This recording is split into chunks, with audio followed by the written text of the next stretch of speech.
आलम क्या होगा, हर कोई फिदा है बिन देखे तो दीदार का आलम क्या होगा।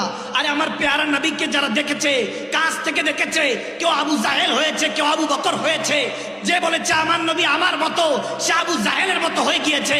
আর যারা বলেছে ইয়া রাসূলুল্লাহ আপনার চেহারা মোবারকের তারিফ কি করব, আরে আপনার চেহারা মোবারকের কাছে, আপনার জিসমের নাখুন মোবারকের কাছে ইউসুফ আলাইহিস সালামের সৌন্দর্য হারিয়ে যায়। ওখানে আপনার চেহারায় আনোয়ারের কথা কি বলবো, যে চেহারা আনোয়ার দেখার জন্য খুদ মালিক ও খালিক লা মাকানে আপনাকে আওয়াদনা কাবা কাউসানে দাওয়াত দিয়ে নিয়ে যায়। সেই চেহারা যিনি আমাদেরকে দেখিয়েছেন, রাহমাতুল লিল আলামিন নবী, কুল কায়নাতের জন্য রহমত, চাইলে যে কোনো জায়গায় থাকতে পারতেন। হয়তোবা এই আলাম, এই পৃথিবী আল্লাহর আমার প্যারা নবীর পছন্দ হয়ে গিয়েছে, এজন্য আমার দয়াল নবী এই দুনিয়াতে রয়ে গিয়েছে। সুবহানাল্লাহ।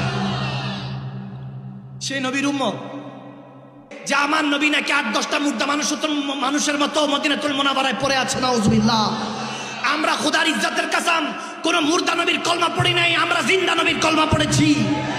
আমরা কোন মুর্দা নবীর কলমা পড়ি নাই, আমরা হায়াতুন নবী জিন্দা নবীর কলমা পড়েছি।